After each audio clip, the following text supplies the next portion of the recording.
So, talking to one of the world's most renowned wine critics, being you, what's the oldest wine that you ever tasted and the story around that? Well, it's the wine I read about in Michael Broadbent's vintage wine book. Again, one of those which you think you will never ever taste. Almost 300 years old. So it's actually a white wine, of all things. Wow. From 1727. From Germany. Wow. From Bremen Ratskellerei. And it's more famous for being called Apostelwein, Rudesheimer Apostelwein. And it's probably the oldest wine which you can still buy, because they still have it at the stage. Rathaus is where the mayor stays. So this is like a public cellar.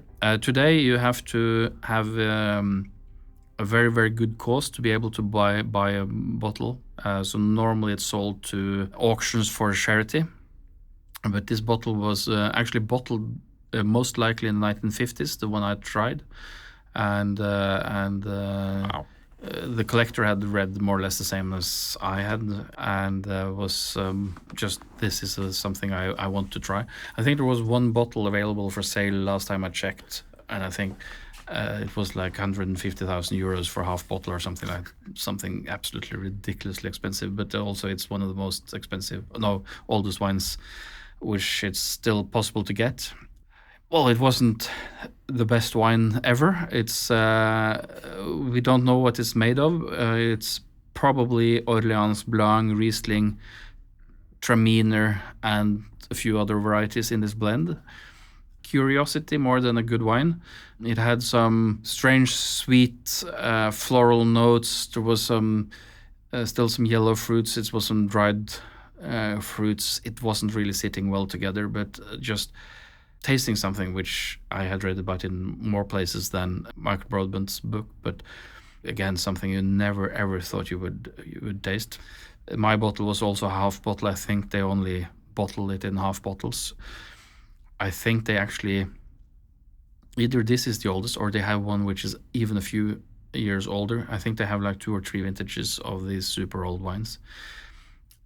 Even if it's incredibly rare and incredibly difficult to find and incredibly expensive, I think this is still, if you're ever to taste wine from the 1700s, which is not Madeira, this is probably the one. So in a way, it's incredibly super special, of course, but also that's if you have a chance to taste one from the 1700s, this is probably it. But this is when Johann Sebastian Bach was still composing, and I think Louis XV of France was still the king. I think it was the year where George I of England died and his son took over. It's so far back in history. It's ridiculous. Wow. I've never met someone who's tasted anything from the 1600s, I think. So this is sort of as old as it gets, at least for the people who are still alive. How do they store it? Like for the first 250 years? Yeah, it's stored in the huge fooders, the big barrels. Of wood? So they still bottle it if they still bottle 1 or 2 bottles if there's a charity auction.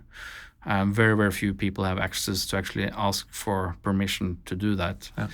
And one of the people who sort of have this access to this estate was together with me at this tasting. So that person has tasted. It's a person who's very shy about, don't really want to be mentioned and pictured or whatever. But this person has tasted a few more bottles and told me that this is the best bottle he had tasted. Yeah, that's so which lucky. Is also great fun, even if it wasn't really that great. But it was good, but it was more strange than. I would have understood that it was a wine anyway, because what else could it be? But on the other side, it doesn't behave like most wines that it's just too old. It's too different. But it's a fantastic experience to have had it. And I'm just curious. I don't know if you know anything about the process of storing that wine, because it can't be stored in the same big wood. That's what I've been told. Like, wow. Yeah. So the And you can still go into the cellar and it's still there. Wood can contain, a ship of wood doesn't sink because it keeps the water out. So that was kind of a stupid. No, but like at some point. Yeah, a leaking wooden boat is the one that has been too long on the shore, because then you have to saturate it with the liquid again. So I think it's just the wood is just saturated enough, because I guess they have to top it up somehow, because there will be some evaporation.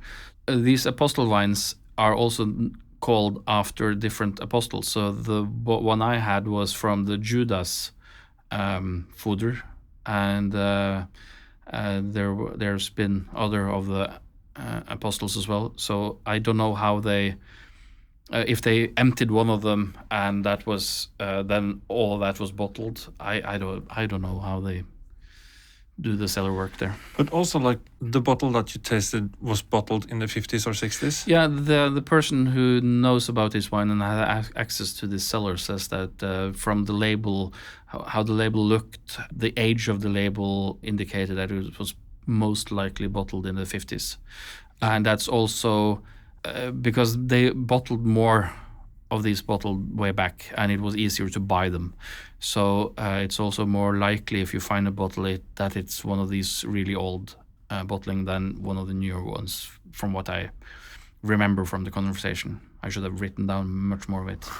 Wow, that's a curiosity. Yeah, that's a huge curiosity. 1727.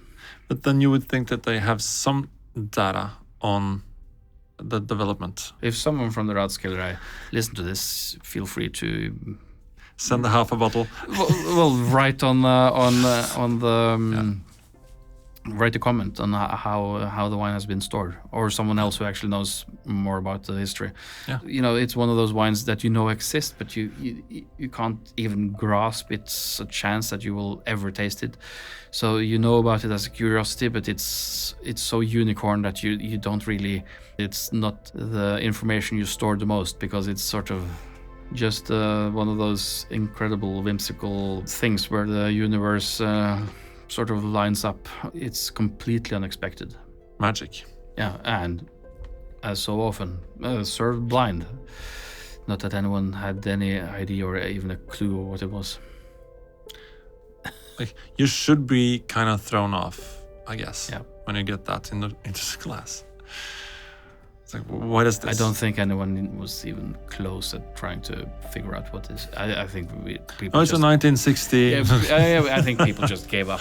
Actually, if I remember correctly, and eventually, the person bringing the bottle starting to reveal a few things, and all of a sudden you're like, it can't be. Because eventually you get enough information that you sort of.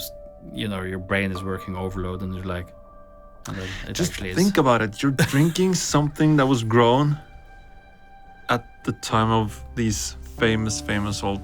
Yeah, Mozart hadn't even been born. It's ridiculous. That's, insane.